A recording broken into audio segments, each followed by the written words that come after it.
वनवासी गाव सरलंबे येथे आई एकविरा गणेश मंडळ आणि या आई एकविरा सार्वजनिक गणेश मंडळातर्फे हा 5 दिवसाचा उपक्रम या ठिकाणी साजरा होत आहे आणि या उपक्रमामध्ये मदपामराची अल्पशी सेवा या मंडळाने या ठिकाणी आयोजित केलेली आहे। आपल्या सेवेसाठी घेतलेला अभंग जगद्गुरु जगदवंद्य देहूगावचे श्रीमंत तुकोबाराया यांचे 14 टाळकरांपैकी एक पट्टे शिष्य निळोबाराया पिंपळनेरकर यांचा 4 चरणाचा सुंदर असा अभंग आहे। या अभंगातून निळोबाराया अखिल जनतेला देवाच्या बाबतीत सांगता आहेत की देव कसा आहे बरं का, आणि तो देव एकदा आपल्या गावाला आला, एकदा आपल्या घरामध्ये त्याने प्रवेश केला की त्याला जावं की न जावं, म्हणजे एवढा आनंद आपल्या या घरामध्ये त्याला होतो। हे अनुभवातून निळोबाराया या अभंगातून आणि समाजापुढे त्यांचा अनुभव मांडताय। भक्ताची या गावा आला देव परमानंदे झाला, मने नवजावे येथोनी आता भक्ताशी टाकुनी, शीन माझा हरला भाग ओढ लागे यांचा संग, मने नवजाय येथुनी आता भक्ताशी टाकुनी, निळा म्हणे विजयी झाले भक्त देवा घेऊन आले, म्हणे नवजाय येथुनी आता भक्ताशी टाकुनी, पांडुरंग करो प्रथम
अल्पशा कीर्तनरूपी सेवेला आरंभ करूया। तत्प्रथम थोडक्यात सांगायचं म्हणजे करू हे कीर्तन राम नारायण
आजच्या आपल्या या अल्पशा कीर्तन रूपी सेवेला आरंभ करूया। तर प्रथम थोडक्यात सांगायचं म्हणजे आज या ठिकाणी आपल्या आई एकविरा गणेश मंडळाने राबवलेला हा जो उपक्रम आहे फार स्तुत्य असा उपक्रम आहे, कारण मूर्ती पाहिल्यानंतरच समाधान वाटेल आणि एक संकल्पना त्यांनी आज या ठिकाणी रुजवलेली आहे। कारण हे जे भारतवर्ष आहे नाही का, तर अगदी भारतवर्षाच्या सुरुवातीला वर्ष 24वे तर प्रभू रामचंद्राची प्राणप्रतिष्ठा अयोध्येला झालेली आहे आणि फार संपूर्ण भारत हा आनंदमय वातावरणामध्ये अगदी 22 तारखेपासूनच नाही तर जेव्हा कोर्टाने निर्णय दिला आणि आपल्या पंतप्रधानांनी ती तारीख निश्चित केली की 22 जानेवारीला प्रभू रामचंद्राची काय होईल, प्राणप्रतिष्ठा होईल, तेव्हापासून आपल्या भारतातच नाही तर अनेक देशामध्ये जे आनंदाचं वातावरण आहे त्याचं हे प्रतीक म्हणजे या ठिकाणी जी गणेशाची मूर्ती आहे ती गणेशाची मूर्ती सांगते मी गणेश नाही मी राम आहे। कारण गणेश असा नसतो, गणेश गौरवर्ण आहे, गणेश इतका गोरा कोणीच नाही जगात, सगळ्या देवांच्यात गोरा असते तर गणेश, पण ज्या ती मूर्ती या ठिकाणी गौरवर्ण नसता श्यामवर्ण आहे म्हणजे ते कसलं प्रतीक आहे, रामाचं प्रतीक आहे। म्हणजे फार सुंदर संकल्पना आहे। बरं मूर्ती सुद्धा छोटी नाही आहे, फार मोठी मूर्ती आहे, अगदी रामाला साजेशी ढल विठ्ठल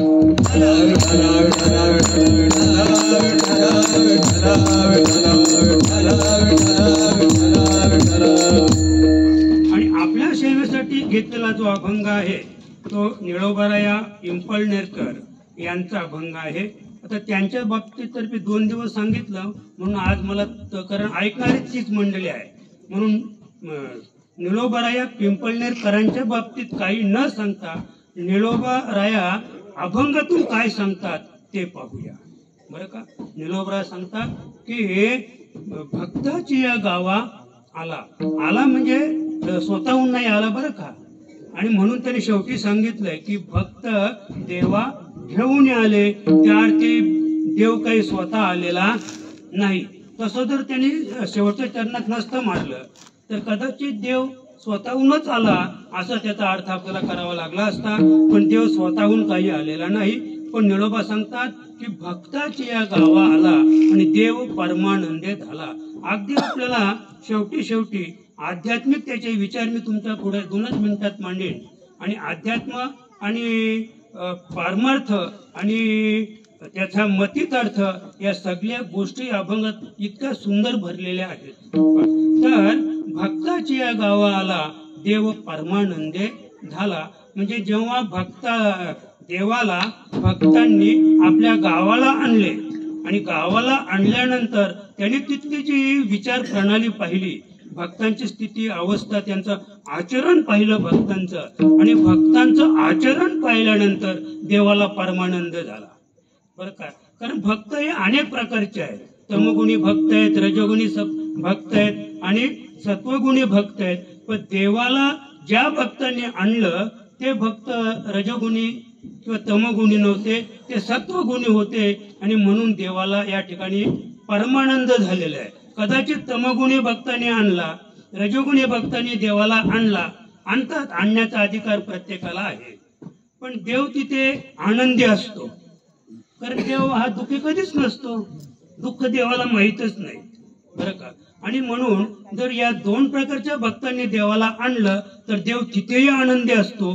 पण सत्वगुणी भक्तांनी जर आणलं तर तिथे तो परमानंद भोगत असतो, असं या ठिकाणी निळोबारायांचं मत आहे. बरं का, आणि जिथे भगवंत किंवा देव परमानंद भोगतो तर निळोबा दुसऱ्या चरणात सांगतात की म्हणे येथून नव जावे आता. मग जिथे कुठेही प्रपंच जिथे सुख असेल तर त्याला ते सोडावं असं वाटतंय का? त्याला वाटतंय की घर सोडून जावं कुणाला वाटतंय? त्या घरामध्ये ज्याला सुख नाही, आता काही माणसांचं म्हणे त्या घरात सुख नाही मग दुसरं घर बांधलं, आता तिथे सुख भोगतो तो. लक्षाला का?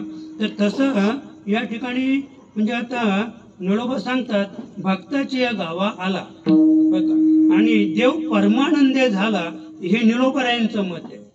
पण म्हणे येथून नव जावं आता, हे देवाचं मत निळोबाराया म्हणतात. बरं का, आता भक्ताशी टाकूनी, म्हणजे ही संकल्पना निळोबारायांची आहे की देव इथे आल्यानंतर त्यांना जो परमानंद झाला आणि परमानंद झाल्यामुळं देवाने असं ठरवलं की आता मला इथे जड पावलानं कसं जायचं.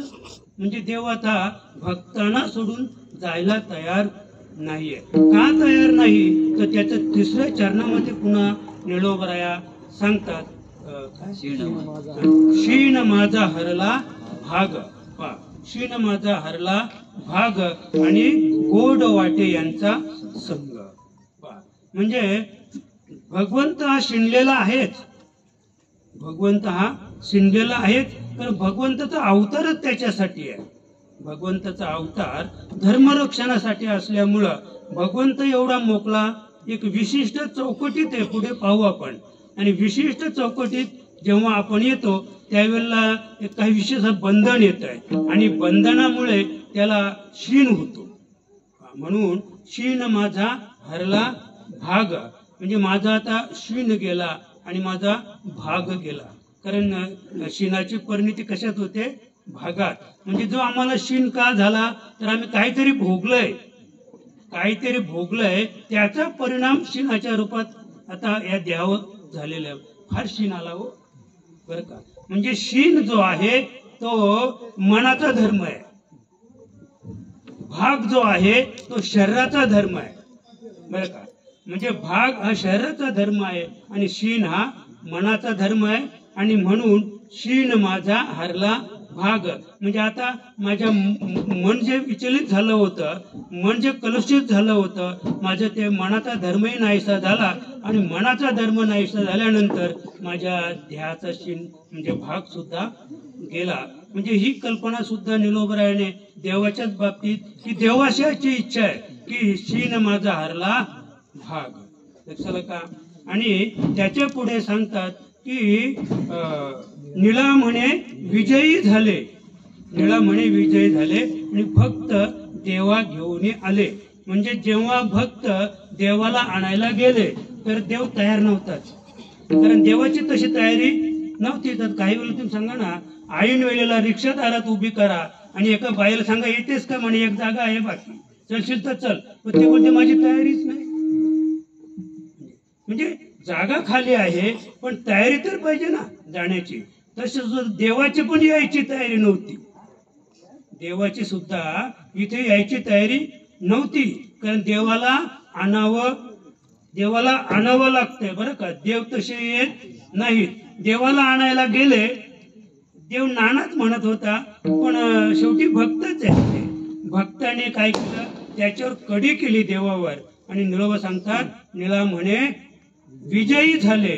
देवांच्या त्या म्हणण्याला, बोलण्याला, त्यांच्या आमंत्रणाला यश आलं आणि भक्त देवा घेऊन आले. म्हणून नवजाय येथुनी. तुम्हीच आणला ना मला, भलेच आणला ना तुम्ही मला, मग आता माझी जायचीच इच्छा नाही, आता भक्ताशी टाकूनी. असं सरळ सरळ साधा आणि सोपा भावार्थ निलोबराने या अभंगातून मांडलेला आहे.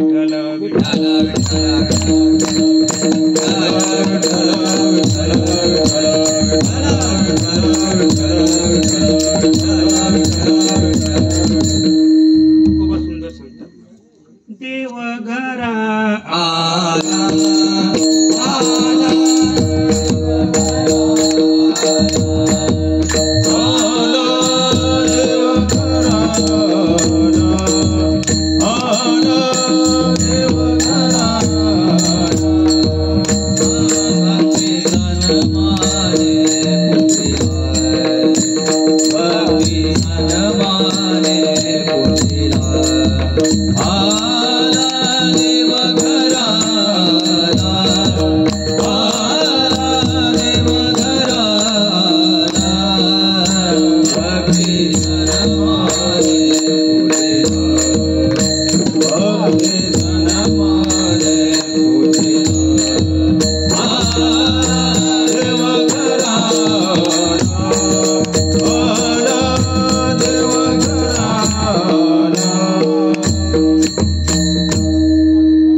तेव्हापासून म्हणजे अनादी काळापासून वेदमत, शास्त्रमत, उपनिषदांचं मत की जेव्हा आम्ही देव घरी आणतो, गणपती नाही का, तर त्यावेळेला आम्ही त्या आधी काय करतो, आरती करतो.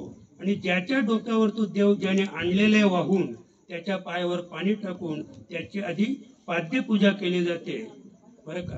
आणि त्या भक्ताची पाद्यपूजा करून त्याच्यानंतर देवाला आरती वगैरे केली, सन्मानाने त्या देवाला आपण आपल्या घरामध्ये प्रवेश देतो.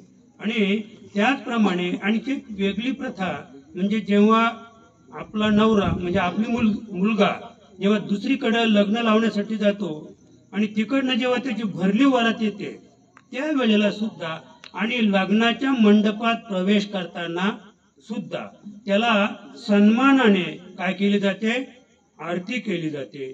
5 सुवासनी, खरं म्हणजे सुवासनी, पण आपली आता प्रथा कशी आहे म्हणजे सासूबाई, त्या मुलीची आई आणि आणखी काही तिच्या चुलत्या वगैरे असतील तर त्या 5 जणी येतात आणि सन्मानाने त्या देवाला, तो सुद्धा कोण आहे, देवच त्या देवाला आणि त्या ठिकाणी काय करतात, सन्मानाने आरती करून त्याला ओवाळतात. त्याला गुळ म्हणजे गोड, त्याला गुळ खायला देतात आणि गुळाच्या वर अजून काय देतात, पाणी. त्याला गुळ आणि पाणी. कारण काय तर रस्त्याने येताना ते कदाचित नवरदेव थकले असतील, ही कल्पना आहे, थकले असतील, तुम्ही गुळ खा आणि पाणी प्या, पहा तुम्हाला कसं वाटेल. लगेच असं वाटेल काय कल्पना आहे आणि काय क्रिया आहे. म्हणजे तुम्ही नुसती साखर खाल्ली किंवा फक्त गुळ खाल्लं आणि त्याच्यावर नुसते पाणी तुम्ही प्याले, ते गुळ आतड्यामध्ये पोचलं नाही तर लगेच शरीर आपलं कसं होत आहे, ताजं तवानं होतं लगेच. म्हणजे इतकी म्हणजे जलद गती या देहामध्ये, इतकी जलद गती काम करते की तात्काळ ते संपूर्ण शरीरापर्यंत ते पाणी आणि त्या गुळाची ताकद तिथपर्यंत पोचवली जाते आणि माणसाच्या चेहऱ्यावर लगेच काय होतंय, सौंदर्य प्रगट होतंय. आणि लगेच माणूस आता थोडं गुळ घेतलं ना, पाणी घेतलं तर बरं वाटतंय मला, म्हणजे लगेच त्याला बरं वाटायला लागलं. म्हणजे आणि म्हणून ही जी कल्पना आहे ना, नवरदेवाला आरत्या करून त्याला गुळ आणि पाणी देणं, ही त्याचं प्रतीक आहे की रस्त्याने येताना तो कदाचित थकला असेल, कदाचित शरीराने थकला नसेल तरी मनाने तरी तो थकलेला आहे.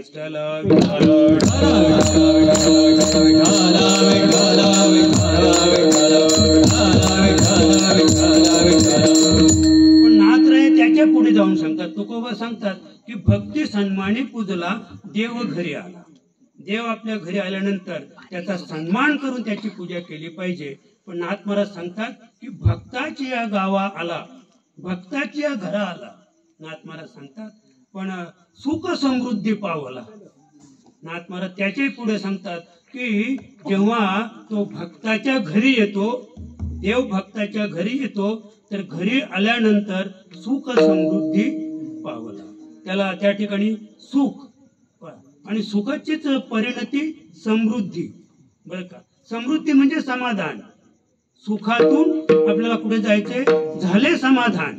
बरं का, मग तुमचे देखील चरण, तुमचे देखील चरण तर झाले सुख असं नाही. म्हणजे भगवंताचे चरण पाहिल्यानंतर, भगवंताचं मुख कमल आपण निहाळल्यानंतर सुख नाही होत, तर काय होत आहे, समाधान. म्हणजे सुखाची परिणती म्हणजे समाधान. झाले समाधान तुमचे देखील चरण. आता उठावेशे येत नाही नारायणा. म्हणजे हे समाधानाचं प्रतीक आहे, सुखाचं नाही. सुखासाठी सुखा लागे जरी करशी असं आहे. म्हणजे सुखामध्ये काय आहे, तळमळ आहे, तळमळ आहे. म्हणून सुख समृद्धी पावला. कारण आता हा सुख समृद्धी कुणाला प्राप्त झाली, देवाला प्राप्त झाली, भक्ताला नाही. कारण भक्ताने देवाला का आणलंय, सुखासाठी आणलंय. नाही का, आता आपण पाहतो की आता हे मंडळाचं कार्य आहे म्हणून इथे असं विशेष असं काही नाही. हे एक आवड आहे, हा एक आनंद भोगण्यासाठी हे प्रतीक या ठिकाणी उभे केलेलं आहे. पण ज्यांच्या ज्यांच्या घरामध्ये हा गणेश आलेला आहे तो उगीच आलेला नाही, तो उगीच आलेला नाही. तो बहुतेक नवसाचेच गणपती असतात. आणि गणपती अशी देवता आहे की ती तात्काळ पावते. नुसतं एखाद्याला नुसतं ताप आला असेल ना आणि तो तिकडे ऍडमिट आहे, त्या हॉस्पिटलला ऍडमिट आहे, पण त्याची आई जी आहे ना, म्हातारी आई, ती आता नेमकी सीझन आहे गणपतीची 5 दिवसाची, ती जाते, माझ्या मुलाचा ताप उतरला ना तर मी पुढल्या वर्षापासून तुला आणीन असं. आता त्या ताप उतरायला तिकडे सलाईन लावले त्याला. आता सलाईन लावल्यानंतर ताप उतरणारच आहे. पण तिचा भाव, तिचा जो शुद्ध भाव आहे की देवा फक्त माझा मुलगा सुखरूप घरी येऊ दे, मी तुला आणल्याशिवाय राहणार नाही. म्हणजे तो भक्त आहे, तो सुखाची इच्छा करतो. आणि देव जो आहे तो सुद्धा देव काही वेडा नाही यायला, तो समाधानाची इच्छा करतो. कारण देवाला अन्यत्र कुठे समाधान मिळत नाही, अन्यथा कुठे त्याला समाधान मिळत नाही. तर भक्ताच्या ठिकाणी आल्यानंतर त्याला समाधान प्राप्त होत आहे. आणि देव आपल्या घरी आल्यानंतर आम्हाला सुख प्राप्त होते. म्हणजे 5 दिवस बरे गेले. 5 दिवस कसे गेले, बरे गेले. का बरे गेले, तर घर भरून होतं. आणि घर भरून असल्यामुळं ते घर शांत होतं. समजलं ना. म्हणजे ते घर कसं असतंय, ती बाई कशी असते, कर्कश आहे ती बाई. त्या मालकाला 5 दिवस ते घर भरलं. कशामुळं भरलं, तर देव आल्यामुळं. देव घरात आहे, बाई शांत आहे, बाई काहीच बोलत नाही, अगदी फार प्रेमाने त्याला घेते. त्या मालकाला असं वाटतं, त्या घराच्या मालकाला, की मला वाटतं वर्षभर देव राहिला तर नाही बरं होईल.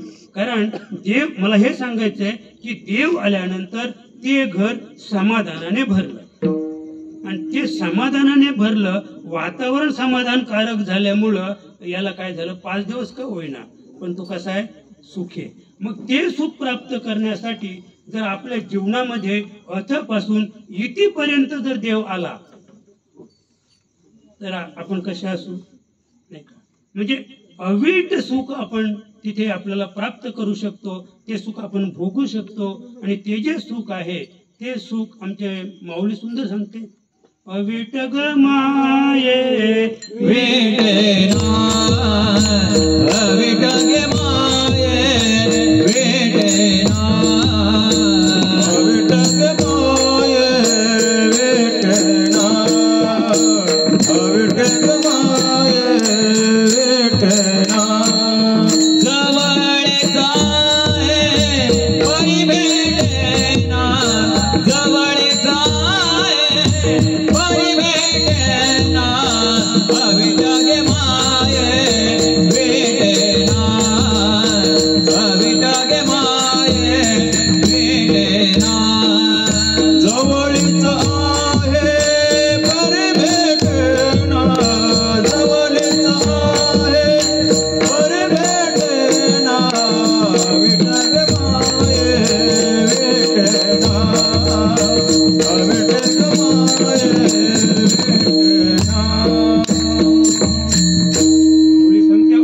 जग माये विटेना जवळीच आहे परी भेटेना. म्हणजे असं अवीट शक्ती, अवीट ज्याला म्हणजे अवीट गोडी आहे, जे ओतप्रोत गोडीनेच भरलेले आहे असे भगवंत आपल्या जवळ आहेत. पण ते आम्हाला का भेटत नाहीत? कबीरजी सांगतात की मृग नाभी कस्तुरी वसे, मृग भटकत जंगल जाय, सक्त हृदय में राम वसत आहे, मूर्ख नाही समजाय. म्हणून मी आमच्या गावाला जेव्हा ते होते ना 22 तारीख, तेव्हा सहज बोललो मी की हा राम जेव्हा जागा होईल, आपल्या हृदयात वास करणाऱ्या रामाची जेव्हा ओळख होईल, तेव्हा खरं देशामध्ये समृद्ध जीवन आपल्याला जगता येईल. लोक विसरत चालले, लोक आता विसरत चालले. आणि खरं म्हणजे आताचे ज्याचे प्राणप्रतिष्ठा झाली, मी रात्री सुद्धा सांगितलं की तो कसा आहे, एकटा आहे. आणि एकटा काय आहे, का आहे, तर ती मूर्ती फक्त 5 वर्षाची आहे. ज्या मूर्तीची प्राणप्रतिष्ठा अयोध्येला झाली, ती मूर्ती फक्त किती वर्षाची आहे, म्हणजे जेव्हा ती घडवली तेव्हा ते 5 वर्षाचं राम अशी ती घडण आहे. आणि म्हणून त्या रामाच्या बाजूला सीता किंवा लक्ष्मण किंवा अन्य कोणी नाही. उलट मी तर एक कल्पना लढवली होती की राम सीता लक्ष्मण पाहिजे होती, ते धनुधारी पाहिजे होती, ते बाणधारी म्हणजे असते तर थोडी भीती निर्माण होते. देवाकडे पाहिल्यानंतर बाण आहे व धनु काय भरोसा आहे, जरी आपलं वाटतंय पण देव आहे तो. कधी बाण म्हणजे धनुष्य बाण काढील, कधी आपण जर आपलं कृत्य चुकलं तर आपल्याला सुद्धा मारू शकतो. तर त्यांचा अवतार कशासाठी आहे? अधर्मांचा नाश करण्यासाठी अवतार आहे. आपल्या हातून अधर्म झाला तर कदाचित आपल्याला सुद्धा प्रभू राम भगवान श्रीकृष्ण आपल्याला सुद्धा मारल्याशिवाय राहणार नाही. आणि गणपतीचं सुद्धा तेच कार्य आहे. असं आहे, म्हणजे नुसतं आपल्या त्या भक्ताला पावला म्हणजे झालं असं नाही, तर गणपतीने सुद्धा भगवान श्रीकृष्णाने आपल्या जीवनामध्ये ज्या बालक्रीडा केल्या, त्याच बालक्रीडा भगवान गणेशाच्या जीवनामध्ये सुद्धा झालेल्या आहेत. जशी पुतना नावाची मावशी, पुतना नावाची राक्षसीण भगवान श्रीकृष्णाला आपल्या स्थानामध्ये विष भरून मारायला आली, त्याचप्रमाणे भगवान गणेशाला मारण्यासाठी सुद्धा विरजा नावाची राक्षसीण आली होती. अगदी लहान असताना 1 महिन्यापेक्षा कमी वय होतं गणेशाचं, तेव्हा ती विरजा नावाची राक्षसीण ती तिथे आली. आणि आल्यानंतर पार्वती माझ घरात होती, हे बाल पाळण्यात झोपलं होतं, तिने जसं उचललं तसंच गिळलं. जसं राक्षसीणच ती ते बाळ उचललं, 1 महिन्याचं बाळ, 1 महिन्यापेक्षा त्याचं वय कमी होतं, ते म्हणजे भगवान गणेशाला तिने गिळून टाकलं. पार्वती जेव्हा बाहेर आली तेव्हा पाहते तर अरे बाळ कुठे, पण ही विरजा नावाची राक्षसीण फार सुंदर रूप घेऊन आणि बाजूला उभी होती. पण त्या ठिकाणी भगवंताने म्हणजे अनिमा गरिमा महिमा अशा ज्या अष्टमा सिद्धी आहेत त्या त्याला जन्मताच प्राप्त होत्या. अष्टमा सिद्धी भगवंत त्याला म्हणतात, आपल्याला त्या प्राप्त करून घ्याव्या लागतात, ते त्याला प्राप्तच होत्या. आणि महिमा नावाची जी 3री सिद्धी आहे, त्या सिद्धीचा वापर भगवंताने विरजा नावाच्या राक्षसांच्या पोटात केला. आणि महिमा नावाच्या त्या सिद्धीचा वापर केल्यामुळं देव मोठा झाला. मोठा झाला म्हणजे किती मोठा झाला, तिचं पोट फाटलं. पोट फाट्यापर्यंत त्याने आपला आकार वाढवला. आणि पोट फाटल्यानंतर देव बाहेर पडला. आणि जसा देव बाहेर पडला तसा तो कसा होता, 1 महिन्याच्या पेक्षा लहान. मी जसा तो आधी होता ना तसाच तो झाला. व पोट फाटेपर्यंत त्याने त्या सिद्धीचा वापर करून तो मोठा झाला. आणि एवढ्यात पोट फाटल्यानंतर ती धाडकन खाली पडली आणि आवाज झाला. पण आवाज झाल्यानंतर आवाजाच्या दिशेने समाज पोहोचेपर्यंत हे बाळ रक्तबंबाळ होऊन तिच्या छातीवर नाचत होतं. किती दिवसाचं होतं, 1 महिन्यापेक्षा ज्याचं वय कमी आहे ते असं नाचेल का बाळ? पण ते नाचणारच बाळ होतं बरं का. ज्याच्या पायामध्ये काय आहेत, घुंगूर. भगवान श्रीकृष्णाच्या पायात घुंगूर नाही, प्रभू रामाच्या पायात घुंगूर नाही, पण गणपतीच्या पायात घुंगूर आहे. आणि म्हणून तो जसा जन्माला आला तसाच नाचत होता. आणि त्याच्या पावलावर सगळं जग नाचवत होतो. भगवान गणेश त्याच्या पावलावर संपूर्ण जग नाचवण्याची ताकद शक्ती भगवान गणेशामध्ये आहे. म्हणून विरजा नावाच्या राक्षसनीला अगदी 1 महिन्याच्या आतच तिला काय केलेले, मारलेले. पण जरी तिला मारली तरी पण तिला मुक्ती दिली असं शास्त्रसंमत आहे. कारण देवाचा स्पर्श ज्याला झाला तो मुक्त झाल्याशिवाय राहत नाही. बरं का, मुक्त म्हणजे समजलं नाही. मी नेहमी सांगतो की रावण पण मुक्त झाला पण पुन्हा त्याला जन्माला यावंच लागलं. कंस मुक्त झाला. मुक्त म्हणजे या देहातून त्याला मुक्तता मिळाली पण त्याच्यातला जो आत्मा आहे त्याची येरझार चुकली नाही. आणि आपल्याला येरझार चुकवायचे, आपल्याला काय करायचे, जे आत्म्याचे आहे ना, आत्म्याची येरझार चुकवायचे. आत्म्याचं जे वय नित्य वय आहे, आत्म्याचं वय कुणाला सांगता येणार नाही. सगळ्यांचे वय मोजता येतील आपल्याला. म्हणजे गाईचं वय किती, बैलाचं, कुत्र्याचं, डुकराचं, मांजराचं, वृक्षाचं, नाही का, वेगवेगळ्या वृक्षाचं वेगवेगळं वय. कावळ्याचं वय 3000 आहे, वटवृक्षाचं 3000 आहे, पिंपळाचं 3000 आहे. असे बाकीच्या झाडांचं एवढं वय नाही. आंबा 3000 वर्ष जगू शकत नाही. त्याला लगेच ते बांडगुल येईल, आपण त्याला बिंदुकली म्हणतो, ते येईल, त्याच्या लाठा जातील, तो म्हातारा होईल हळूहळू आणि हळूहळू एक दिवस मरून जाईल. त्याचं एवढं वय नाहीये. 3000 वर्ष वय आंब्याचं नाही. अशी अनेक झाडं आहेत की त्यांचं एवढं वय नाहीये. म्हणजे मला एवढं सांगायचंय की प्रत्येकाला वयाची मर्यादा आहे पण आत्मा जो आहे त्याला अमर्याद त्याचं वय आहे. त्याच्या वयाची गणती आपल्याला करता येणार नाहीये. पण आपण जर सद्गुरूला शरण गेलो तर ते वय आपल्याला कुंठित करता येईल.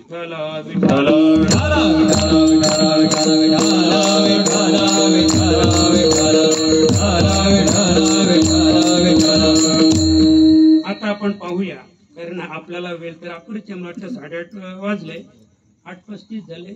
थोडस जाऊ पुढे, 9च्या जास्त पुढे आपण जाणार नाही. तेव्हा म्हणजे आता आपण एक म्हणजे मूळ अभंगालाच आपण हात घालूया. अभंगाच्या पहिल्या चरणात लोबा काय सांगतात ते पाहूया. भक्ताच्या गावाला, भक्ताच्या गावाला, ओ भक्ताच्या गावाला, भक्ताच्या गावाला, ओ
भक्ताच्या गावा आला देव परमानंदे झाला. थोडक्यात आपण पाहूया, गणेश पुराणाकडे जाऊया.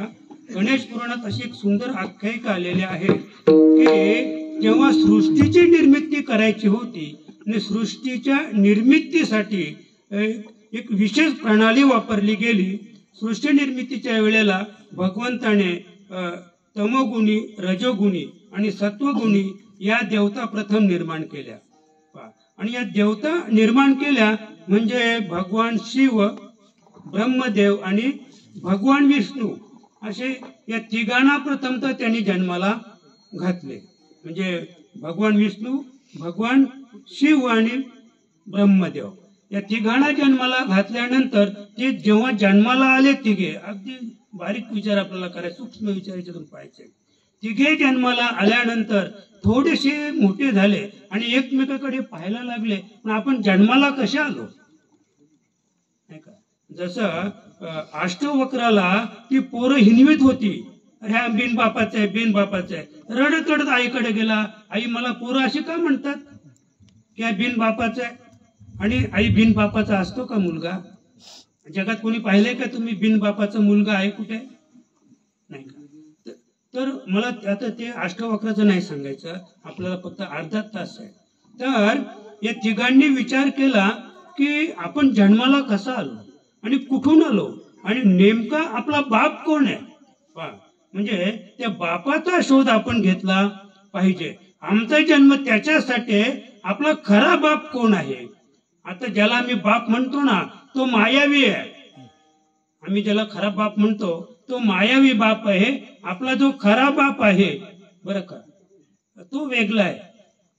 रामदास स्वामी फार सुंदर सांगतात ना, तिन्ही देव जे थोनी निर्माण झाले, तया देवरायासी कोणी न बोले, जगी थोरला देव तो चोरलासे, सद्गुरु बिन तो कोणाही न दिशे. रामदास स्वामी सांगतात की तिन्ही देव जेथून निर्माण झाले, तो देव तया देवरायाशी कोणी न बोले, तो कोणाशी बोलत नाही आणि तो कोणाला दिसत सुद्धा नाही. असा जो देव आहे. तर हे तिघे या ठिकाणी थोडे जाणकार झाले. त्यांनी विचार केला की आपण आपल्या बापाचा शोध घेतला पाहिजे. उद्या जर आपल्याला कोणी विचारलं तर तुझा बाप कोण, तर सांगता आलं पाहिजे. आणि म्हणून ते तिघेही तपश्चर्याला गेले. 1000 वर्ष तपश्चर्या तिघांनी केली. 1000 वर्ष तपश्चर्या केल्यानंतर तरी सुद्धा त्यांना बाप कळला. पुन्हा ते एकत्र आले, पुन्हा विचार केला. 1000 वर्ष तपश्चर्या केली तरी बाप कळला नाही.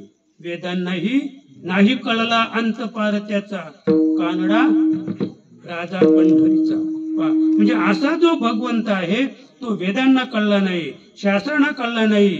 शास्त्रांनी वेदांनी वरात केले, नेती नेती. उपनिषदांना कळला नाही, पुराणांना कळला नाही, कुणालाच ज्याचा लाग लागला नाही. का तर हे तिघे सुद्धा त्याचा शोध घेत होते, पण तिघांनाही तो कळला नाही. 1000 वर्ष तपश्चर्या केली तरी कळला नाही. पुन्हा त्याने ठरवलं निश्चयाचे बल तुका म्हणे त्याची.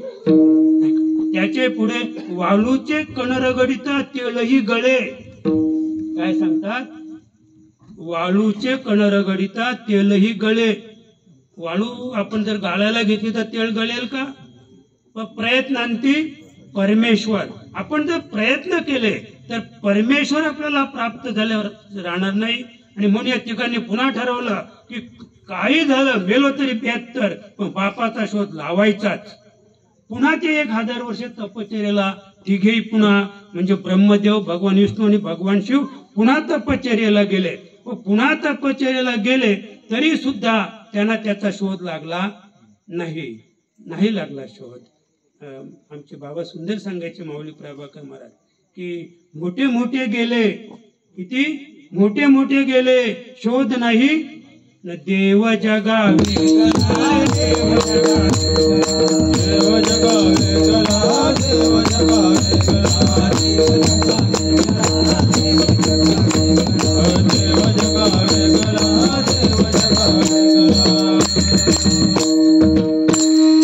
मोठे मोठे गेले. म्हणजे मोठे म्हणजे किती मोठे? भगवान विष्णू असेल, भगवान शिव असेल, भगवान ब्रह्मदेव असतील, मोठे मोठे गेले, शोध नाही लागला. देव जगा वेगला, देव जगा वेगला. म्हणजे अद्याप देव कसा आहे त्याचा शोध त्या तिघांना सुद्धा लागला नाही. पण देवाला त्यांची क्यू आली. देवाला ज्याने त्यांना निर्माण केले होते, ज्या कार्यासाठी केले होते आणि ते कार्य घडलं नाही तर मी समाधानी राहणार नाही. म्हणजे मला समाधान व्हावं आणि त्या कार्य केल्यानंतर त्यांनाही सुख प्राप्त व्हावं.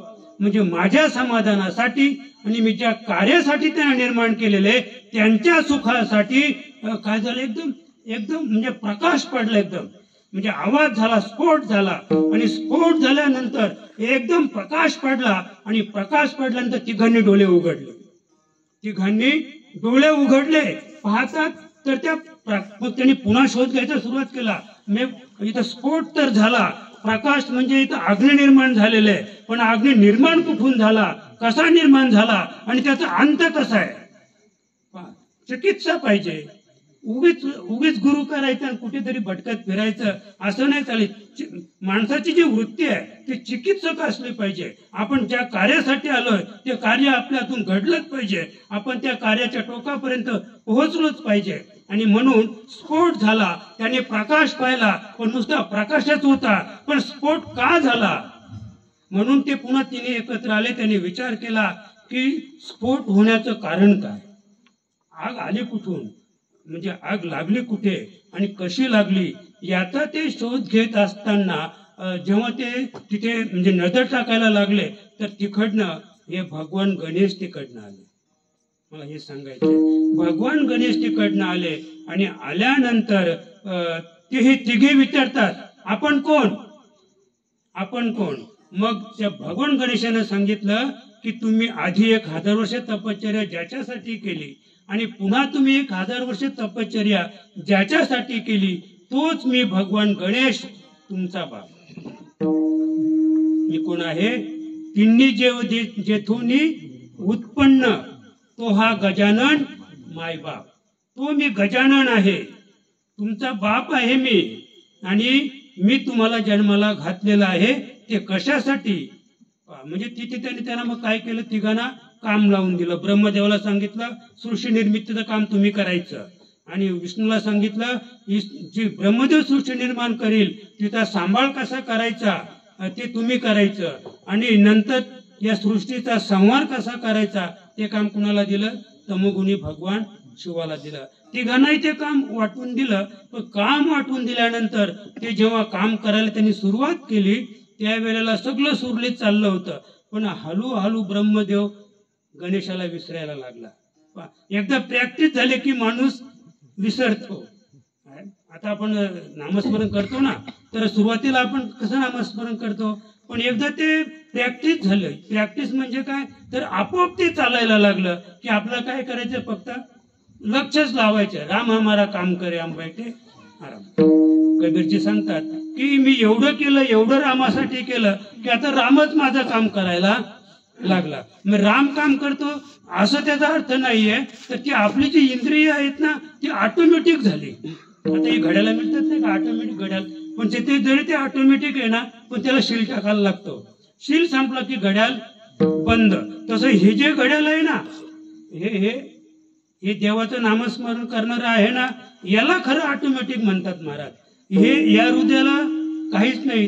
ते जेव्हा चालू झालं ना जेव्हा बंद होईल बस ठरवायचं संपलं.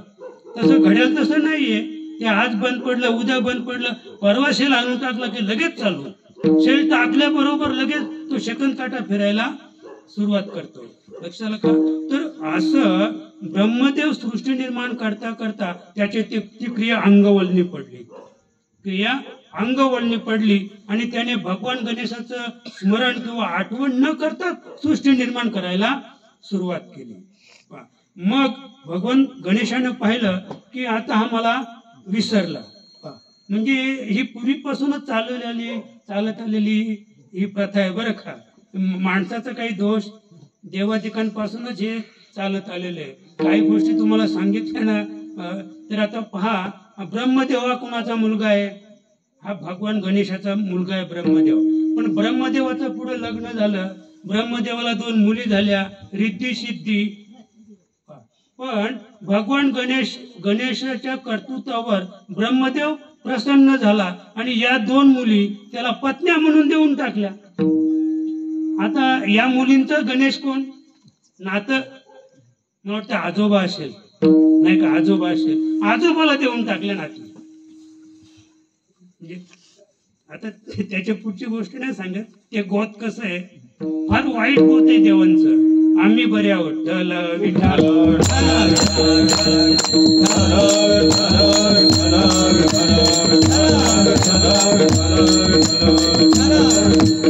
आणि मग भगवान गणेशाने ठरवलं, आणि ज्या सृष्टीची निर्मिती त्याने कधीच केलेली नाही, म्हणजे त्याने 2 पायांची, 4 पायांची, 2 डोळ्यांची, 2 हातांची अशी काही निर्मिती केली होती. काही आडव्या बांध्याची, उभ्या बांध्याची, काही ना पायच नाही, काही सरपटणारे प्राणी होते, काही जलचर होते, काही स्थलचर होते नाही का. म्हणजे अशी सृष्टी निर्माण त्याने केली होती. व गणेशाने असं केलं, असं एक प्राणी निर्माण केला. मला वाटतं तो पूर्वीचा कोणता प्राणी, तो माणसं वगैरे खायचा, तो असं चालायचं नाही का, ते पुढचे पाय आखूड असतात, कोण, डायनासोर. म्हणजे हा डायनासोर प्राणी सुद्धा दुर्मिळ आता नाहीच, तो पूर्वी होता. तर अशाच प्रकारचा एक डायनासोरच गणपतीने असा बनवला की जो ब्रह्मदेवाने कधी बनवला नव्हता. स्वतःच्या कल्पनेने तो प्राणी तयार केला आणि तो प्राणी तिकडनं आला आणि त्याने ब्रह्मदेवाला मारायला सुरुवात केली. ब्रह्मदेवाला मारायला सुरुवात केली. त्याने डोळे उघडून पाहिले तर अरे हा तर मी बनवलाच नाही, मग मी बनवला नाही, मग अद्याप कोणी ब्रह्म आहे का जगामध्ये? कारण ब्रह्मदेवाशिवाय तर सृष्टी निर्माण होणार नाही. मग हा कोणी बनवला हा प्रश्न आहे. आणि तो मारायला लागला. त्याला एवढं मारलं, मारता मारता त्याला मूर्छा आली. कोणाला? ब्रह्मदेवाला मूर्छा आली. मूर्छा आल्यानंतर त्याचे डोळे मिटले गेले आणि मग तो अंतर्मुख झाला की हा प्राणी कोणी बनवला असेल ते स्वप्न डोळे मिटून तो पाहू लागला. आणि तो परत त्याच्या अंतःकरणामध्ये अनंत ब्रह्मांडे उदरी हरिहा बालकनंदा घरी. मग त्या ठिकाणी अनंत ब्रह्मांडे म्हणजे अनंत अंडे तो पाहत होता. त्या ब्रह्मांडामध्ये असे संचार करत होते ते. आणि संचार करत असताना एक अंड फुटलं. संचार करत असताना एक अंड फुटलं. एक अंड फुटल्याबरोबर त्याच्यातून हजारो ब्रह्मदेव बाहेर आले.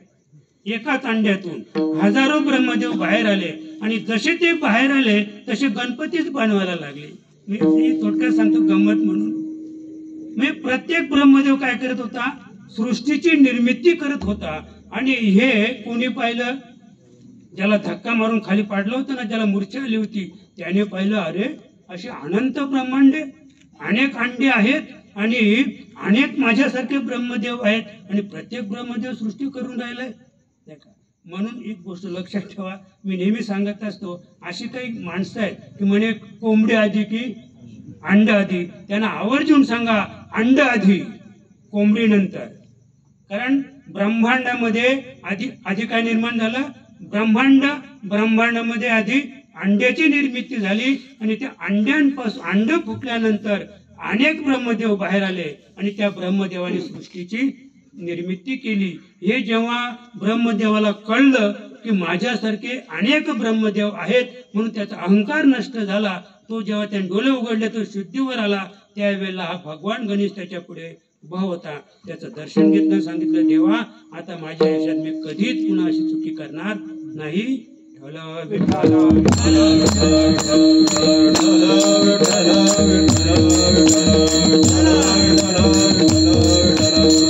आणि मग त्यांना नेमून दिलेली जी कामं आहेत ती कामं रितसर वेळेवर जिथं तिथे व्हायला लागली.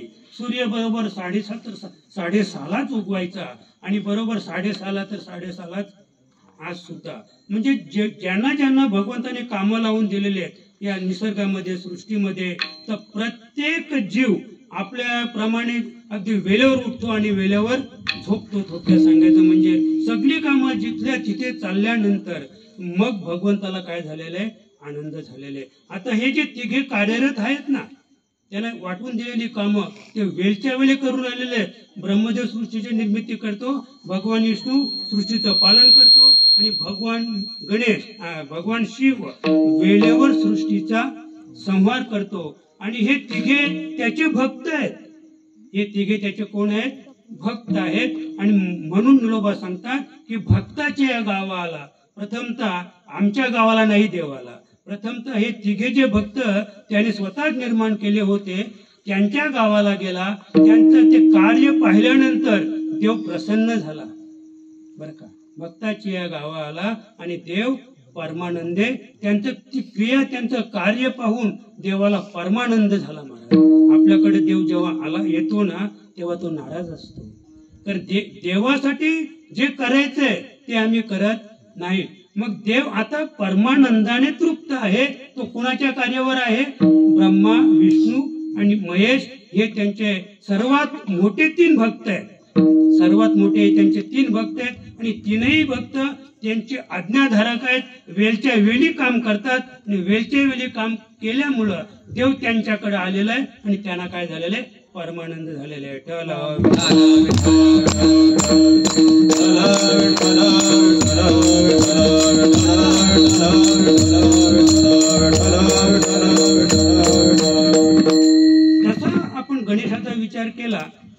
आधी सुद्धा सांगितलं की धर्माचं रक्षण करण्यासाठी या भगवान गणेशाचा अवतार आहे. तिन्ही युगामध्ये त्याने अवतार स्थित होऊन सिंदूर नावाच्या राक्षसाला मारलेले आहे. देवांतक नरांतक मारलेले आहेत आणि सिंधू नावाचा राक्षस सुद्धा गणेशानेच मारलेला आहे.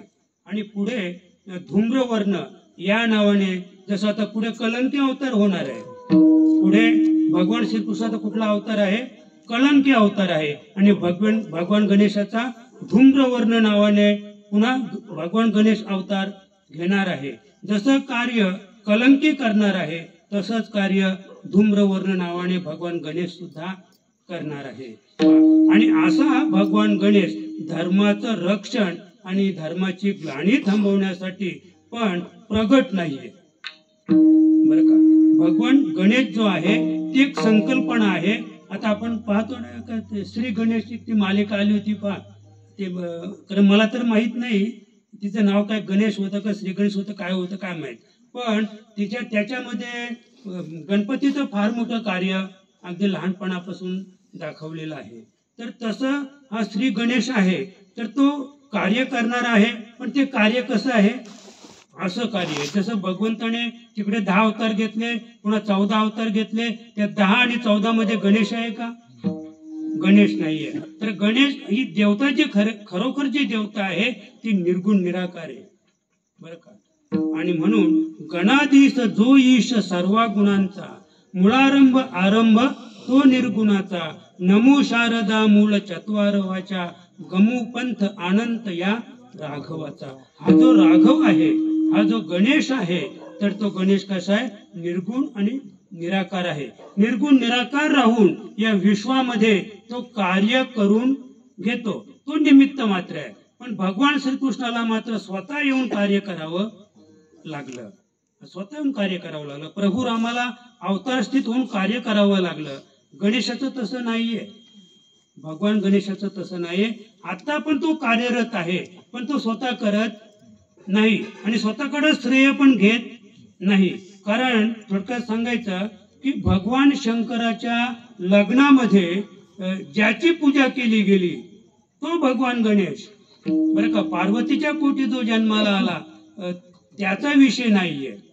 आणि ही जी आजची जी म्हणजे माघ शुद्ध तृतीया आहे, माघ शुद्ध तृतीयाला ज्याने अवतार घेतला तो निर्गुण निराकार होता. तो निर्गुण निराकार होता. आणि भाद्रपद शुद्ध चतुर्थीला जो ज्याने अवतार घेतला तो निर्गुण निराकार नाहीये. तो कसा आहे? आधी मन घ्यावे हाती आणि तोची गणाचा गणपती. म्हणजे मन स्वरूपच गणपती आहे. आणि तो पार्वतीने त्यावेळेला तिच्या संरक्षणासाठी निर्माण केला होता. ती स्नानाला गेली होती बाथरूम मध्ये आणि तिने मळाचा गणपती तयार केला. त्याच्यामध्ये काय केलं? आत्मा प्रेरित केला आणि त्याला सांगितलं तू इथे थांब, कोणी पुरुष आला तर आतमध्ये पाठवू नको. मला वाटतं कदाचित त्या बाथरूमला आतून कडी नसेल.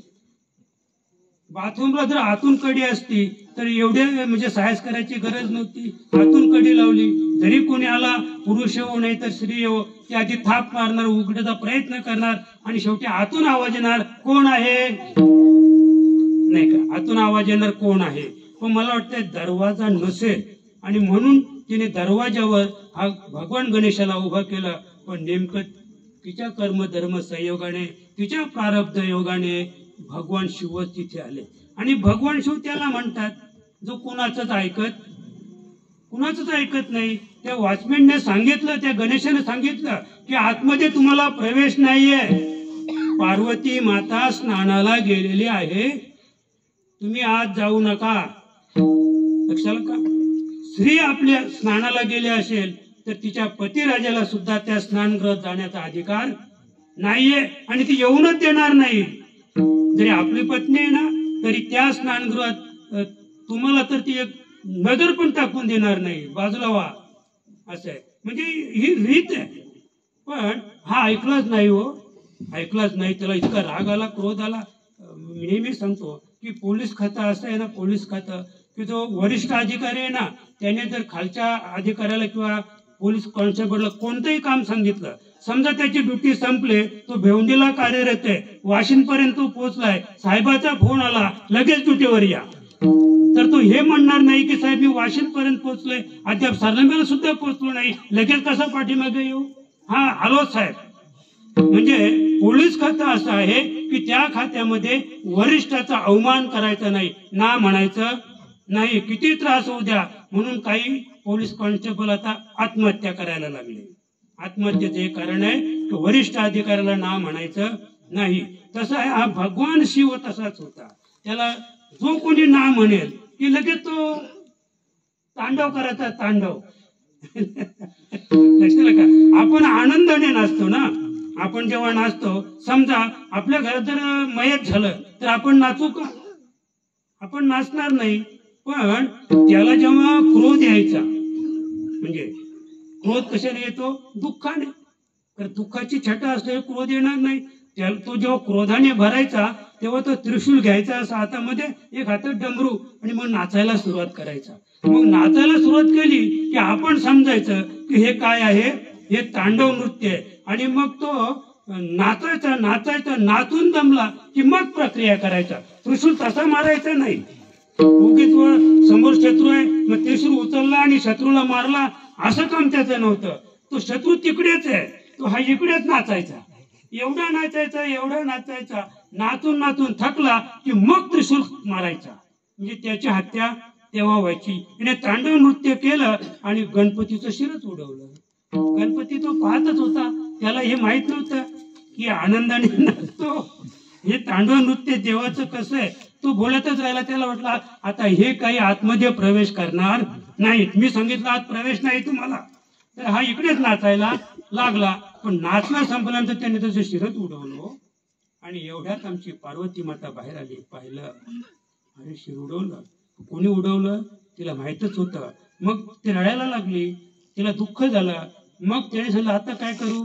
म्हणे आता असं करा, तुम्ही आता उत्तर दिशेला जा आणि जो कोणी पुढे येईल त्याचं शिर उडवा आणि त्याला लावा, तेव्हा मला बरं वाटेल. आणि म्हणून भगवान शंकर निघाले इकडे. तर तिकडनं हत्ती येत होता, त्याचं शिर उडवलं, आणून लावलं. म्हणजे थोडक्यात की त्याच्या आधी गणेशाचं जे मस्तक होतं, शिर होतं, ते आपल्यासारखं होतं. त्याच्यानंतर ते शिर लावलं आणि मग त्या गणेशाचं काय झालं? गजानन झालं.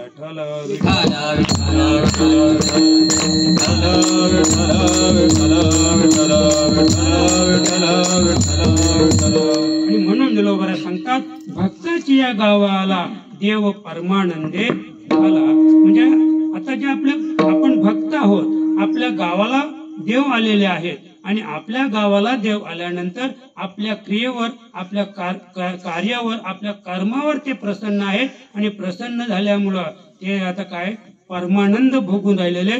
आणि देव परमानंद जेव्हा भोगतो तेव्हा भक्ताला सुद्धा काय झालेले? सुख झालेले. तेही सुख भोगतात. आणि म्हणून निलोबा दुसऱ्या चरणात सांगतात, माने नामदा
अवस्था अशी देवाची त्या ठिकाणी स्थिती झाली की म्हणे नवजाय येथुनी प्रकार. आणि आता भक्ताशी टाकूनी त्या भक्तांमध्ये देव रमलेला आहे. त्या ठिकाणी त्यांना समाधान झालेलं आहे. आणि म्हणून देवाला असं वाटतंय की आता मी यांना सोडून जाऊ नये. पण 9 वाजले. लक्षात का? सोडून जावं नाही. आपल्याला वाटतं अद्याप अर्धा एक तास कीर्तन करावं आपण, पण वाजले किती? 9 वाजले. आणि देव मात्र त्या ठिकाणी अगदी स्थिर झालेले आहेत. तर म्हणे नवजाय, म्हणजे माझी इच्छाच नाही की आपण इथून निघून जावं, या भक्तांना टाकून आपण निघून जावं, अशी त्यांची इच्छाच नव्हती. काय इच्छा नव्हती त्याचं कारण तिसऱ्याच्या सीन माझा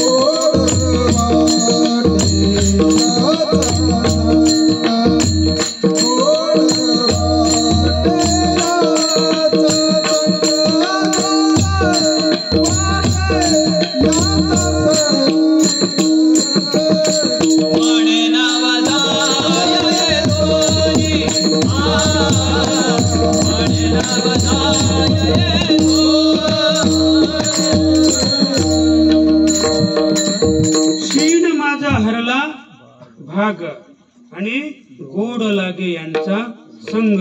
म्हणजे हे जे माझे भक्त आहेत त्या भक्ताच्या संगतीत मला काय निर्माण झालेले? गोडी निर्माण झालेली आहे. आणि गोडी निर्माण झाल्यामुळं आता माझी इच्छाच नाही, कारण मी आता कसं आहे, सुखरूप आयसा तुझा कोण सांगा, माझ्या पांडुरंगा वाचून या. आता मी इथे सुखी आहे. आणि माणसं जिथे सुखी असतात तिथून ती पळ काढायला मागत नाहीत. आणि देव सुद्धा, देव जर भक्तांकडे आला पण आता भक्तही सुखे, देवही समाधानी, मग देव सांगतात मला इथं बरं वाटतंय, नाही का?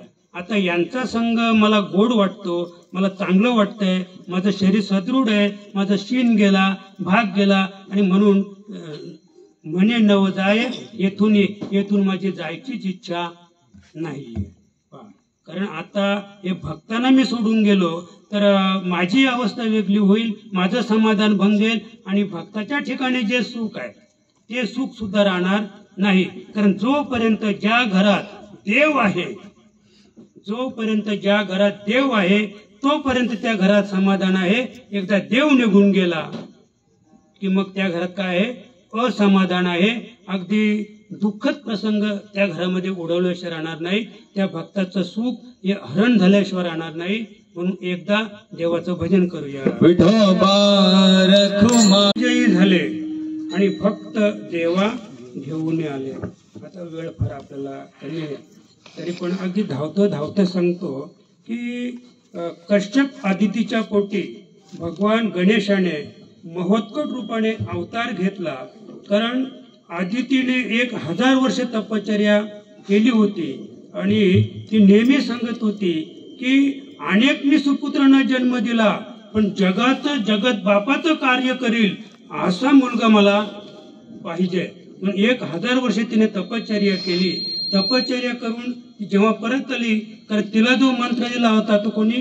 कश्यपाने दिला होता. कश्यप तिचे गुरु होते आणि पती सुद्धा होते.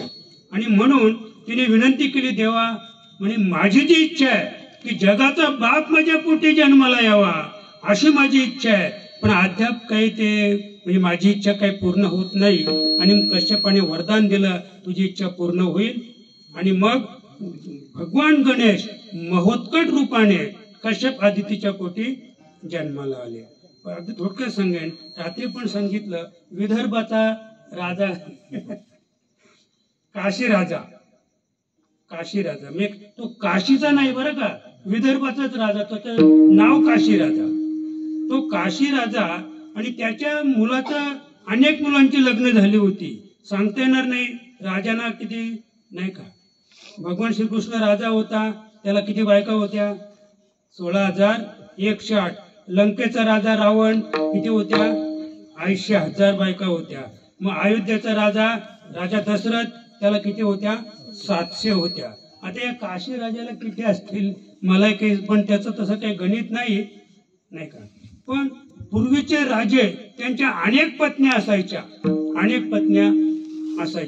आणि म्हणून अनेक मुलांची त्यांची लग्न झाली होती. पण हे जे आहेत ना कश्यप मुनी, पहा काय अधिकार होता. कश्यप मुनी तिथे ते लग्न लावायला जायचे, त्यांच्या मुलांचे लग्न लावायला. तर एका मुलाचं लग्न त्याच्या जमलं आणि तो इथे काशीराजा कश्यप मुनीकडे आलेले की आता माझ्या मुलाचं लग्न जमलेलं आहे, अमुक तारखेला अमुक वाजता लग्न आहे, तुम्ही लग्न लावायला म्हणजे पुरोहित म्हणून या, लग्न लावायला ब्राह्मण म्हणून तुम्ही या. पण नेमके त्याला काहीतरी एक महत्वाचं अतिमहत्वाचं म्हणजे तपश्चर्याचंच काहीतरी काम होतं, यज्ञाचं महान काम त्यांच्या हातून करून घ्यायचं होतं. म्हणून त्याने सांगितलं की मला येता येणार नाही, मला एक महान यज्ञ त्याच वेळेत मला तो यज्ञ करायचा आहे आणि आमचं ते म्हणजे ते मूर्त आम्ही काढलेलं आहे. तेव्हा असं करा, तुम्ही या महोत कटाला घेऊन जा. हा पण ते कार्य करेल, कारण त्याची मुंज झालेली होती. मुंज झाल्याशिवाय लग्न लावता येत नाही चल का. आणि म्हणून त्या काशी राजाने जेव्हा महोत्कट गणेशाला तो घेऊन चालला तर जातानाच रस्त्यामध्ये अनेक राक्षस त्यांना भेटले. तर राक्षसांना हे माहीत होतं की हा जगाचा बाप आणि धर्माचं रक्षण करण्यासाठी आणि राक्षसांच्या कुलाचा क्षय करण्यासाठी जन्माला आलेला आहे. हे अगदी 8 वर्षाचा तो बाळ होता, त्याला आताच आपण मारलं तर बरं होईल. आणि म्हणून म्हणजे धूम्राक्ष किंवा दंतूर, मन्यू असे अनेक राक्षस रस्त्यातच त्यांना भेटत गेले. एक एक भेटायचा, पण हे 8 वर्षाचा बाळ त्यांना परसूनच मारायचा, कारण त्याला 4 हत्यारं दिली होती. त्या हत्यारांची पण कथा अशी आहे की संज्ञा नावाची जी मुलगी होती ब्रह्मदेवाची, ती सूर्याला दिली होती. पण ते सूर्याला पाहिल्यानंतर ती घाबरली. सूर्याचं तेज पाहिल्यानंतर ती संज्ञा घाबरली आणि मग ती घोडी होऊन जंगलात निघून गेली. तिने घोडीचं रूप घेतलं आणि ती पळाली, कारण हे मला पावतच नाही, इतका प्रखर तेज असं आहे. पण सूर्य पुन्हा तिथे आला. तिथे आल्यानंतर मला वाटतं काय त्याचं नाव, विश्वकर्मा, ब्रह्मदेवाने विश्वकर्म्याला बोलावलं आणि विश्वकर्म्याला बोलावल्यानंतर विश्वकर्म्याने काय केलं, त्याचं ते तेज कमी होण्यासाठी कानशिने घासायला सुरुवात केली. काय केली, कानशिने घासायला सुरुवात केली. आणि कानशिने घासल्यानंतर जो काही किस पडला, किस सूर्याचा, त्याचं तेज कमी झाले, त्याची प्रखरता कमी झाली, त्याचा दाह कमी झाला. पण त्याचा जो किस पडला होता त्या किसापासून विश्वकर्म्याने हत्यारं बनवली आणि ती 4 हत्यारं कुणाला दिली, भगवान गणेशाला दिली. आणि त्या हत्याराने त्याने एवढे राक्षस मारले. थोडक्यात सांगेन मी, आता 9:15 झालेले आहेत. आणि मग ते काशीराजाकडे आल्यानंतर ते लग्न तर कुठेच राहिलं, पण ते लहान बाळ होतं ना, ते खेळायला जायचं, कबड्डी खेळायला जायचं, हुतू खेळायला जायचं, आट्यापाट्या काही त्यावेळेला सुद्धा क्रिकेट वगैरे, चेंडू वगैरे होताच, ते खेळायला तिकडं जायचं असं आहे. आणि मग संध्याकाळी येऊन चांगल्यापैकी तर राजाच्या घरी होते ते बाळ, नाही का, राजाच्या घरी होतं, सुंदर चांगलं खायला मिळायचं. पण त्या गावामध्ये जे बाकीचे तो ब्राह्मण समाज किंवा देवाची जी भक्त मंडळी होती त्यांना दृष्टांत व्हायला लागले की जगाचा बाप सध्या जगाचा बाप काशी राजाकडे आहे आणि तो इकडे बीचवर खेळायला पण जातो, कुठेही फिरतो, मातीत खेळतो, हे त्यांना दृष्टांत व्हायला लागले. आता एकदा जेवायला बसले होते भगवान गणेश, म्हणजे महोत्कट जेवायला बसले होते, पण न जेवताच त्याने ढेकर दिला. काशीराजाने खाओ, आपण तर जेवण सुरूही केलं नाही आणि तुम्ही ढेकर दिला. हो म्हणे, माझा भक्त जेवण तृप्त झाला. कोण, भुसुंडी. तो भुसुंडी कुठे होता, जंगलामध्ये होता, त्याची कथा आता सांगत नाही. पण तो भुसुंडीने तिथे जेवण केला तर इथे महोत्कटाने ढेकर दिला. महाराज, एकाच्या हृदयी आणि गोडी साखरेच्या ठाई, त्याला भक्त त्याला म्हणतात की तो देवापासून विभक्त नाही, त्याला भक्त म्हणतात. आणि मग जेव्हा त्या संपूर्ण समाजाला, जनतेला कळलं की हा जगाचा बाप भगवान गणेश काशीराजाकडे आहे, हे का सांगतो बरं का, निळा म्हणे विजयी झाले आणि भक्त देवा घेऊन गेले. काशीराजाला सुद्धा अद्याप त्याच्या मालाची गोष्ट नव्हती की हा जगाचा बाप आहे. काशीराजाला काहीच माहित नव्हतं. पण संपूर्ण गाव संपूर्ण राज्य, हजारो माणसं तिथे आली आणि त्याने सांगितलं, काशीराजाला विनंती केली की हे राजा, आमची इच्छा आहे की तुमच्याकडे ते बाळ आहे ना, पाहुणं बाळ, तर त्याने आमच्याकडे जेवायला यावं अशी आमची इच्छा आहे. आता राजाने सहज होकार दिला. त्यांना वाटत होतं राजा कसा हो म्हणे, पाहुणा कुणाचा आहे, राजाचा पाहुणा आहे आणि राजा त्या पाहुण्याला आपल्याकडे जेवायला पाठवणारच नाही. एक आपल्याकडे जावं आला तर कोणी सांगितलं आमच्याकडे पाठवा जेवायला, सासूबाई ओळ म्हणेल का? नाही म्हणणार. लक्षात का? पण राजाने संमती दर्शवली आणि संमती दर्शवल्यानंतर तो समाज सगळा आपापल्या घरी गेला. आता जेवणाची तयारी करायची. संपूर्ण राज्यामध्ये जेवणाच्या आपापल्या परीने स्वयंपाक तयार झाला आणि हा शुक्ल नावाचा ब्राह्मण तो भिक्षा मागून आणायचा. भिक्षा मागून आणायचा म्हणजे भिक्षा कोणती? शिजलेलं अन्न. त्यावेळेला भिक्षा कशी होती? शिजलेलं अन्न आणायचा. पण तो गावात भिक्षा मागायला गेला तर त्याला कुठेच शिजलेलं अन्न मिळलं नाही. म्हणे आता आमच्याकडे देव जेवायला येणार आणि ही आमची तयारी चाललेली, स्वयंपाक अद्याप झालेला नाही. मग त्याला कुठेच ती भिक्षा मिळाली नाही. तो घरी गेला. बायको विचारते त्यांची पत्नी, का हो म्हणे भिक्षा? म्हणे आजचा वेगळाच पाहुणचार गावामध्ये चाललेलं आहे. देव जेवायला येणार आहे. मोहतकट गणेश काशीराजाकडे आहे आणि तो जेवायला येणार आहे. सगळीकडे त्याची तयारी चाललेली आहे. आपणही तयारी केली पाहिजे. पण म्हणे आपण तर दरिद्र आहोत, आपल्या घरात तर काहीच नाही. पण त्याने काहीतरी इकडचं किडूक मिडूक विकलं आणि मग थोडं तांदूळ, थोडं गहू, अमुक तमुक आणून खीर वगैरे सगळं बनवून आणि म्हणजे सगळ्यांचं जेवण सगळीकडे जेवला की देव जाता जाता आपल्याकडे येईल. कारण आपण कसे आहोत? दरिद्री आहोत. आपण दरिद्री आहोत. पण आम्ही दरिद्री आहोत हे बरोबर आहे, पण आमचा जो भाव आहे तर देव भावाचा भुकेला हाची दुष्काळ तयाला. पण जेव्हा सगळी तयारी झाली, सगळीकडे लोक वाट पाहतात, आता देव येतील, आता देव येतील. पण देव जेव्हा निघाले ना तर त्यांची गडबडच झाली हो. ते नेमकी त्या शुक्ल ब्राह्मणाच्या घरातच प्रथमतः गेले आणि माई वाडा म्हटल्यानंतर ती तर बेहोशच झाली, पडली की म्हणे ही कल्पनाच नाही की देव आपल्याच घरी प्रथम ते देव शेवटी येईल. पण देव भावाचा भुकेला. त्या ठिकाणी देवाने सुंदर अशा प्रकारे जेवण केलं. जेवण केल्यानंतर आणखी अशी एक वेगळी माव केली आणि काशीराजा तयार केला. काशीराजा राज दरबारात होता. काशीराजाच्या महालाची गोष्टच नाही, पण एक काशीराजा आणि एक गणेश प्रत्येकाच्या घरी जेवत होता. एक जसं भगवान श्रीकृष्ण प्रत्येक महालात आपल्या पत्नीबरोबर क्रीडा करत होता, तसा एक काशीराजा आणि एक भगवान गणेश प्रत्येकाच्या घरामध्ये एकाच वेळेला ते जेवण चालू होतं. आणि प्रत्येक, आता तुम्ही विचार करा, एकाच वेळेला किती मोठा आनंद होता तो.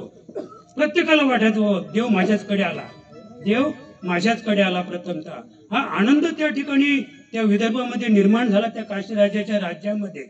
आणि मग थोडक्यात सांगायचं की देव जेव्हा येथून निघाला त्याला 5 पावलं पोचवायला ही दोघं उभयता बाहेर आली आणि पोचवून झाल्यानंतर जेव्हा पाठीमागे फिरली तर ज्याप्रमाणे सुदामाला सोन्याची नगरी भगवंताने बहाल केली द्वापार युगात, त्याचप्रमाणे शुक्ल ब्राह्मणाचं ते घर, नगरी नाही, राज्य नाही, पण शुक्ल ब्राह्मणाचं ते घर सगळं कसं होतं? सोन्याचं झालं होतं. सोन्याचं झालं होतं. देव राव करील नाही का, गाव करील ते राव काय करील, देव काय करील ते सांगता येणार नाही. त्या शुक्ल ब्राह्मणाचे घर सोन्याचं देवाने केलं आणि प्रत्येकाच्या घरी तो जेवत होता. अद्याप फार मोठी कथा आहे सनक सनंदनाची, पण आपल्याला वेळ अपुरे, म्हणून एवढंच मी सांगू इच्छितो की हा समाज तिथे आला, राजाला विनंती केली आणि राजाला विनंती केल्यामुळं देवाने संमती दर्शवली. निळा म्हणे विजयी झाले कोण? हा जो समाज जो देवाला आमंत्रित करायला आला होता तो समाज विजयी झाला आणि भक्त देवा. आणि मग हा भगवान गणेश प्रत्येकाच्या घरी जाऊन प्रत्येकाला त्या ठिकाणी काय केलेलं आहे? समाधान व्यक्त केलेलं आहे. आणि ते समाधान घेऊन आपल्याला सुद्धा घरी जायचंय, आपल्याला ते प्राप्त करून घ्यायचंय. आणि म्हणून एकदा माऊलीचं भजन करू. ज्ञानेश्वर माऊली, ज्ञानेश्वर माऊली, ज्ञानराज माऊली, ज्ञानेश्वर माऊली, ज्ञानराज माऊली. अजून 5 मिनिटं आता मला फक्त 5 मिनिटं या अभंगाचा अध्यात्म सांगायचंय बरं का. तर भक्त जो या अभंगात जो भक्त आहे तो भक्त आहे जीव. या अभंगात तो भक्त आहे, तो भक्त आहे जीव. आणि या अभंगात जो देव आहे तो आहे आत्मा, तो आहे आत्मा. आणि जे घर आहे ना, हे घर आहे, हे शरीर आहे ना, म्हणजे फक्त मनुष्य देहाचं शरीर. देवाचं घर कोणतं आहे? देवाचं घर म्हणजे मनुष्य देहाचं शरीर. इतर शरीरात पण भगवंत आहे, पण परमानंदे झाला तिथे त्याला आनंद नाही होत. इतर जी शरीर आहेत ना, बाकीचे जीव जंतू जे आहेत त्याच्यात पण तो आहे, पण तिथे त्याला आनंद नाहीये, उगीच आहे म्हणून तिथे आहे. आणि म्हणून भक्ताच्या या गावाला म्हणजे या ठिकाणी जो जीव आहे तो भक्त आहे. या देहामध्ये आत्मा प्रविष्ट झाला आणि आत्मा प्रविष्ट झाल्यानंतर त्याने जीवाकडे पाहिलं आणि त्याला काय झालेलं आहे? आनंद झालेला आहे. आता म्हणजे म्हणे न वजाय येथुनी. आता याच्यामध्ये आत्मराज म्हणजे देव आलेले आहेत, इथे जीव आहे. जीव आणि आत्मा म्हणजे जीवाला आत्म्याची ओळख झालेले, आत्म्याला जीवाची ओळख झालेले, दोघे एकरूप आहेत, दोघे एकरूप झालेले आहेत. आणि एकरूप झाल्यामुळं म्हणे नवजाये येथुनी, आता भक्ताशी टाकूनी. आता कदाचित एखादा भक्त असा असेल आणि एखादा भक्त तसा असेल, तरी सुद्धा जो असा आहे त्याच्याकडे तो समाधानी आहे आणि तो तसा आहे त्याच्याकडे तो असमाधानी आहे, तरी तो त्याला सोडू इच्छित नाही. तो त्याला सोडेल, पण केव्हा? जेव्हा भक्ताचं आयुष्य संपेल तेव्हा. लक्षात का? कारण आत्मा तर आपण पहिल्यांदाच पाहिला, आत्मा तर नित्य आहे. आत्म्याला आयुष्य अमर्याद आहे, म्हणजे सांगताच येणार नाही आत्म्याचं आयुष्य. पण जीवाचं आयुष्य जे आहे, या देहाचं जे आयुष्य आहे ते मर्यादित आहे. पण आपल्याला आता देहाचं आयुष्य सांगायला वेळ नाही, फक्त एवढं सांगू इच्छितो की अशा पद्धतीने आत्मा आणि जीव दोन्ही एकत्र आले आणि मग आत्म्याला वाटलं की आता हा जो माझा जीवरूपी भक्त आहे त्याला मी सोडून जाणार नाही. आणि एवढंच नाही तर तिसऱ्या कडव्यात ते सांगतात की असा हा जो माझा भक्त आहे आणि तो भक्त पाहिल्यानंतर त्याची संगत केल्यानंतर शीन माझा हरला भाग. म्हणजे आता माझा शीन गेला, भाग गेला, तुझं पाहता विठ्ठला. त्या जीवाकडे पाहिल्यानंतर त्याचा शीन भाग हरलेला आहे आणि गोड वाटे यांचा संग. आणि मग या जीवाची संगती करायला देवाला फार गोड वाटायला लागलं. म्हणजे हा जो जीवात्मा आहे, म्हणजे हा जो जीव आहे, ज्याची संगती केली त्याला जर निलोबराय भक्त म्हणतात तर तो तमोगुणी नव्हता आणि तो जीव रजोगुणी नाही, तो जीव सत्वगुणी आहे. आणि म्हणून निलोबराय सांगतात की निळा म्हणे विजयी झाले आणि भक्त देवा घेऊन आले. म्हणजे ते सात्विक भक्त होते, त्यांनी उत्तम तपश्चर्या केली ब्रह्मा विष्णू महेशासारखी.